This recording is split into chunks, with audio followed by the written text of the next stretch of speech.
the president. Yeah. It's just the people who are trying to understand him that don't understand him.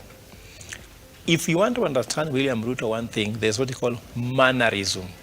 Mannerism is the summary of the whole presidency. Yes. And I can tell you that when you understand Ruto for mannerism, Ruto is someone who can even go under the table when it favors him, sit on the chair when it works. The issue is mannerism. So his style of politics has worked for him. In fact, anybody trying to criticize him just doesn't know that the guy knows how to maneuver stuff. Yes. Look, for example, look at this situation, how Ruto finished Raila Odinga in one way. Kibaki was made president. William Ruto was a minister in the government. Raila was a prime minister, isn't it, in that same government. And then Raila's main thing was to settle IDPs because he was the one who the people who suffered post-election violence were fighting for. So his main role was to settle IDPs.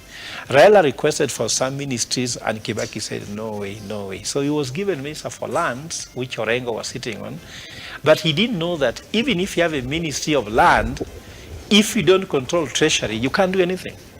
Because if you don't sign any contract with Treasury, any ministry can sign a contract with you, it's just a piece of paper. Because that's where money moves. So if you want to settle IDPs, you own a Minister of Lands, the Minister of Land will come with a framework to settle IDPs, but the check from Treasury is critical. So if Treasury is not involved, it's a joke.